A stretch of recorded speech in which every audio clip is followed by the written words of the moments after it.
É o último, é o quarto. A gente vai falar sobre a chave hermenêutica do filme Questão de Honra. O nosso grupo ele vai ser composto pelo Amaury Fernando, Antônio Filho, Clara Mariana, Marcos Muziel, Nicolas Dias, Paulo César, Paulo Cardoso, Ricieri e eu, Pedro Henrique. A primeira coisa que a gente precisa entender é a base do filme. O que é que acontece? No filme é narrado a morte de um fuzileiro. Ele foi assassinado por outros dois. Durante o filme, essa é a base de tudo. Praticamente o julgamento para entender os motivos do que aquilo aconteceu e por que aquilo aconteceu. Para isso, a gente precisa entender alguns pontos. O primeiro, pré-compreensão dos personagens sobre o dever militar. Tudo isso, todo o filme é baseado numa ordem. Um coronel, ele vai lá, deu a ordem do Código Vermelho. O que é o Código Vermelho? É simplesmente uma ordem para disciplinar outro soldado que não foi de acordo. Ele é o soldado Santiago, que é o que foi morto durante o filme. Falam que ele não fazia a corrida direito, não dormia nas horas certas, era todo errado. Então, para disciplinar, a coordenadora chega e fala, deu um Código Vermelho. O Código Vermelho era para amarrar a boca dele e dar uma surra nele. Ele aprender sobre como ser um militar, como ser disciplinado. Acabou que tentaram fazer isso e passaram dos limites e acabaram matando ele. O Código Vermelho, na verdade, ele não cabe em lei, ele não cabe em nenhum regulamento, em nada. É simplesmente uma atitude entre os militares para disciplinar, para botar ordem dentro do negócio. Eles têm dentro do local deles, dentro do exército, como se um coronel ele fosse um deus. É praticamente isso. Então, todas as ordens que são dadas para o oficial de maior cargo, simplesmente tem que obedecer.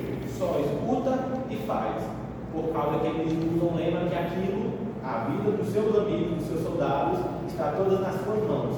Então, se você não faz, você mata tanto você quanto aqueles que estão com você. No caso, o filme é simplesmente para falar, teve Código Vermelho ou não.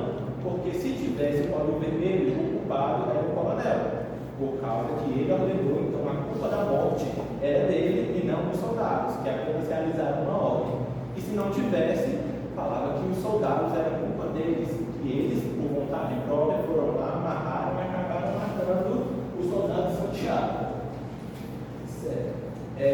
Imagem superior, é o que eu estava falando. O coronel, ele usa de tudo que ele pode, de toda a imagem dele, de exército, de todas as ensinas que ele ganha durante o tempo, para usar como poder, ele usa como influência. Então, eu nunca faria isso, por causa que eu sou coronel, eu sei como lidar, você não sabe, você nunca viveu, nunca foi para dentro de um campo de batalha.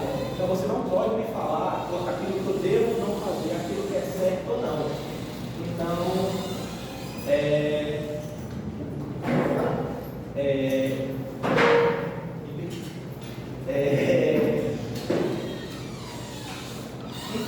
o coronel, ele usa como ordem tudo que ele manda tem que ser obedecido, e isso é tendo a vista como se fosse um Deus.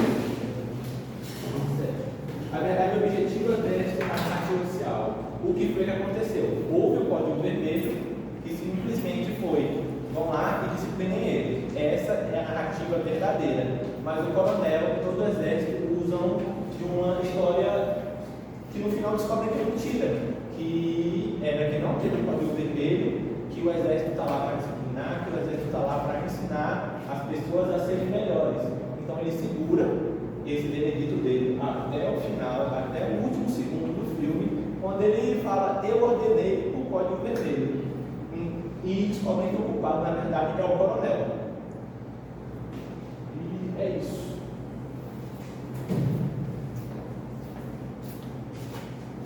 Boa noite, pessoal.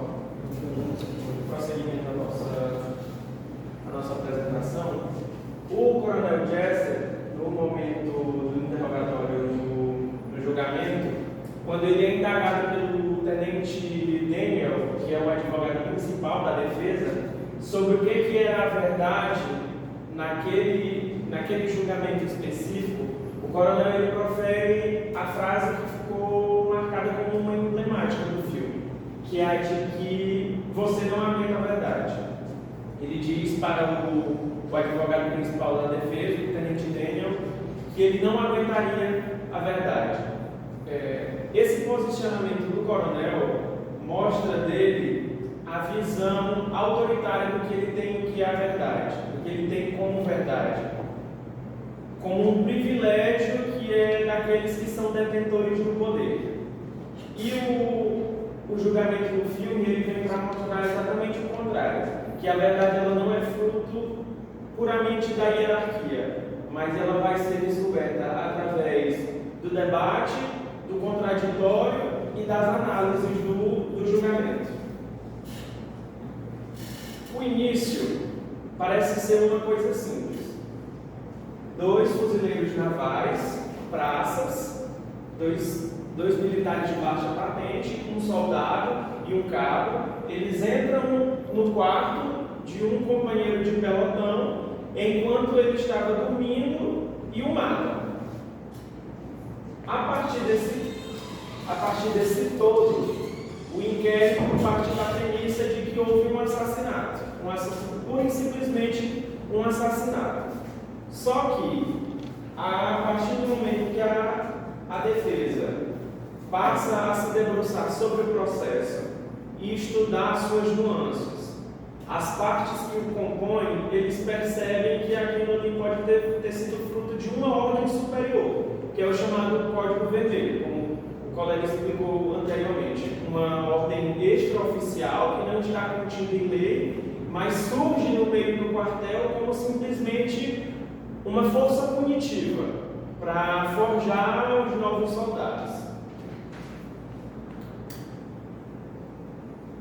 O filósofo alemão Hans Gadamer, ele trabalha um conceito filosófico chamado de singularidade hermenêutica, que defende que a compreensão de um todo depende da compreensão de suas partes, e vice-versa.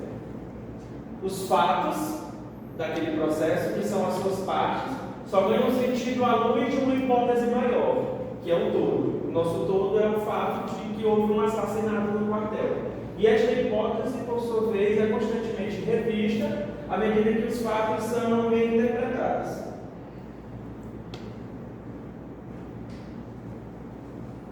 Só que a interpretação e a reinterpretação destes fatos, a hermenêutica jurídica vai dizer que não ocorre de forma neutra.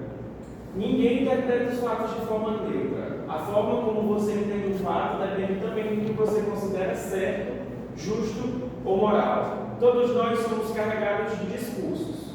Nosso discurso é aquilo que vem sendo forjado durante a nossa vida. Todos nós somos carregados de preconceitos, diferentes visões de ver o mundo e diferentes formas de enxergá-lo. E o próprio Hans Gadamer, que eu citei ainda há pouco, diz que toda concepção ela é formada de preconcepções. E uma dessas preconcepções é a ética. A ética pessoal, a forma como nós enxergamos o mundo. No filme, o tenente Daniel, que é o advogado principal da defesa, ele se apresenta como uma ética em transformação. Ele começa no processo de forma meio cética. Ele já encara o processo com a tese de que, de fato,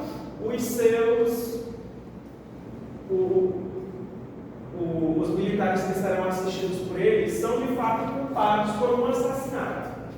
Só que, quando ele se debruça sobre o processo, ele vê que ele pode estar diante de uma injustiça.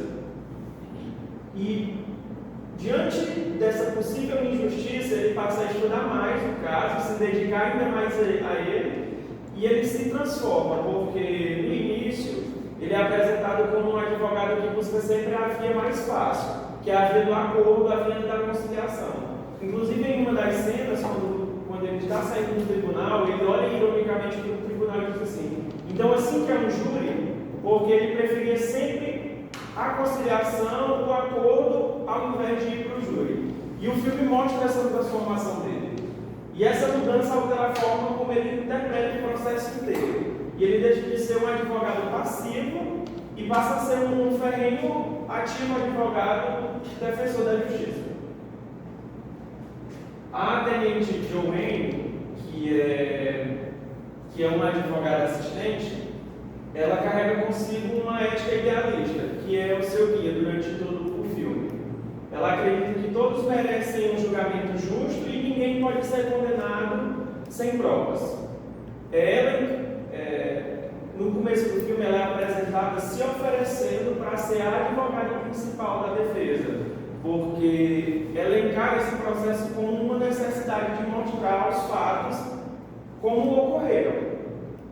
E esse ideal dela de justiça, de que todos merecem uma justiça igualitária, é que move ela durante todo o filme. É inclusive esse senso de justiça dela que faz com que o advogado Daniel deixe de ser daquele modelo mais passivo e venha a ser ativo. O nosso outro personagem, o coronel Jesse, carrega consigo uma ética autoritária como filho. Ele tem como base a segurança nacional, a hierarquia e a disciplina devem estar acima de tudo. Ele vê a sua alta patente como sendo, colocando ele numa posição uma posição de fato inquestionável. Além dele ser um coronel da Marinha, o coronel ele é a penúltima patente da hierarquia militar, e além disso, ele é comandante de uma base da Marinha além mar dos Estados Unidos. Ele serve em Cuba. E por ser coronel e comandante de uma base militar, ele tem uma grande quantidade de homens que são subordinados a ele. Então ele se encara como uma pessoa quase que inquestionável, de tamanha autoridade. E tudo isso põe nele um senso de poder que, se preciso, passa por cima de quem tiver de passar, que é inclusive o porquê que ele ordena o Código Vermelho, que não é lei, não é legal, mas ele tem o poder suficiente de mandar que os seus homens ultrapassem a lei se for necessário. É isso.